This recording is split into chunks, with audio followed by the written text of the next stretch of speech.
Hello everybody and welcome to a brand new Let's Play series. Well, after 3 long years, we're finally at the end of this road. This is Dragon Ball Z Budokai 3 for the PlayStation 2, the grand finale to the Budokai trilogy.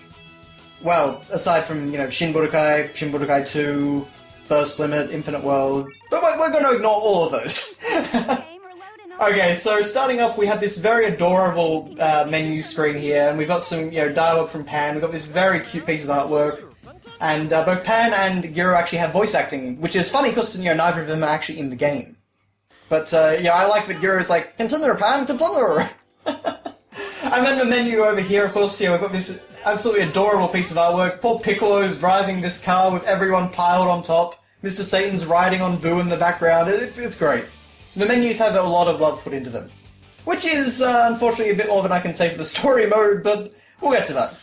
So as everyone is probably pretty sick and tired of Raditz Taboo at this point, I figured we'd actually start off with Oob. So we'll actually start off at the very end of Dragon Ball Z. And this right here is the loading screen. I'm going to cut pretty much all of these out, but I just want to show it off once. And that's because it has these cute little Cybermen that grow out of the the background. And you can actually speed them up by rotating the analog sticks. So basically what my friend and I used to do when we were playing multiplayer matches and waiting for it to load, we'd both be rotating them. And so you could just cover the whole screen in Cybermen. It was very, very... just a fun little Easter egg, I guess you'd say. Now, you may be wondering why we're having a early Majin Buu arc recap. And this is like the Gohan in school preparing for the 26th Tenkaichi Budokai, 28th, something like that. But yeah, it's a bit ham-fisted in the way that Dragon Universe tells its story. So, after that recap, we're now skipping 10 years into the future to get to Oob. And the reason for that seems to be that the game divides itself up into story arcs. So you've got the Saiyan arc, the Namek arc, the Artificial Human arc, and the Majin Buu arc. Now, whenever it actually loads up the Majin Buu arc portion of the game world map, it seems to have to play that recap, even if it makes absolutely no sense. So it's a little bit strange, but here we are in Dragon Universe. And you can fly all around the Earth. You've got a bunch of different landmarks that you can find and things like that. There's not really a lot you can do as such, but it is kind of, at least at first anyway, it's quite neat to be able to just fly around the world and, kind of just explore. It's not exactly an accurate portrayal of the Dragon world geographically, but there is certainly a lot of great fan service in this environment, so we'll see a lot more of that as time goes on. Okay, so we're starting at the end.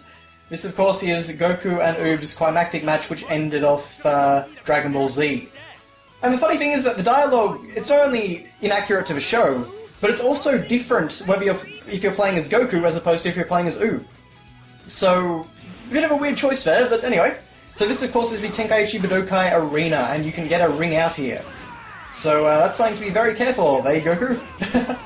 So the basic controls are pretty much the same as Budokai 2. You have a punch button, a kick button, a key blast button, and a guard button. You can grab onto people by pressing guard and punch at the same time. You can use special energy attacks by holding left and or right on the D-pad, and then also simultaneously pressing the key blast button. It's all very simple to pick up and play. And as you can see, poor old Goku just got a ring out. But basically what Budokai 3 does is it takes the basic mechanics and it refines them. But I'll talk about that more when we get into another battle. So you can see here that we're actually being graded on all our techniques in the battle. And you can see it takes a tremendous amount of things into account. And that is because this game actually has some RPG mechanics. And the RPG mechanics are very light. They're mainly just restricted to a few modes, not like versus or anything. But you can see, though, I had a bunch of points put into health. You can put points into attack power and ki, your blocking and things like that. So you can get much more powerful in the context of the story mode.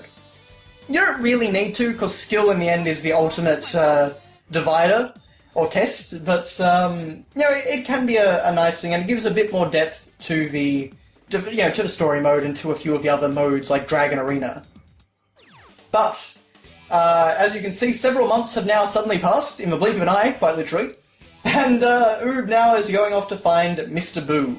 So that's, of course, Goku told him to go fight Mr. Buu for some reason, mainly just to give us another fight and continue the story mode. Oob's is a very, very short story mode, so we will be completing it by the end of this part. after that, I'm not going to actually be playing every single story mode in the game, but we're just going to check out Goku, and then I'm going to basically take us through a bunch of cool things you can do in versus mode. Some cool equipment, some cool items, some ultimate attacks, some new characters, lots of cool stuff like that. Okay, so you may have been wondering why I was actually fiddling around over there. That's because you have these special points on the map where you can find items. Unfortunately, maneuvering your character can be a little bit awkward because it's a combination of the left analog stick and right analog stick along with the L1 button to boost. So it's a little bit of it takes a while to get used to. Oh man, I kind of forgot how weird the English dub voice for Majin Buu was. Boo's head feel funny!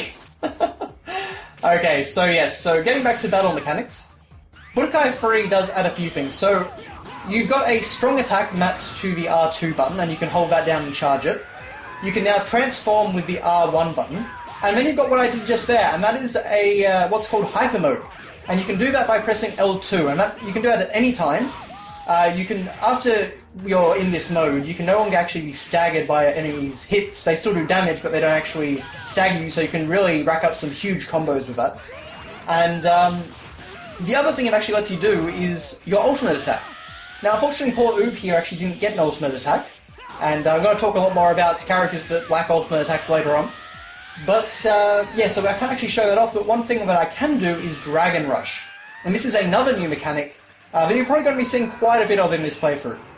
So, Dragon Rush you can do in hyper mode, and if you don't have enough ki for an ultimate attack, then you can use the L2 button to do this special punch, and that will knock the opponent into Dragon Rush.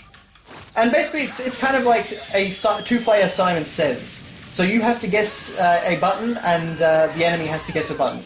And if they're exactly the same, then the enemy will defend. If they're different, then you get to attack. And you can do some pretty big damage with that. Now, the other cool thing about Budokai 3's battle system is that it manages to make characters feel much more unique. Because not only do you have physical special attacks now, things like the Fierce Fury, which I was showing off, where you can kind of do big hit combos. You also have kind of normal combos that you can do by combining different presses of the square and triangle buttons, the punch and kick buttons. So the game feels much more diverse, and you can also do many more maneuvers that I'm sure I'll talk about as we get further and further on. Okay, so I thought I'd explore for just a short time now, and just look at a few pieces of Dragon Lord. So you can see there's Muscle Tower from the Red Burn Army arc, which is a cool little reference. You can't actually play a match fair. That level isn't in this game. It was only in Budokai 2. But it's nice that they put it on the map anyway. Okay, so now we're having our long-awaited rematch with Goku. That didn't take long at all, did it? Okay, so no, we've become a very good fighter now with all our training that we got. One fight against Buu. Okay, so now we've got to see if we can beat Goku again.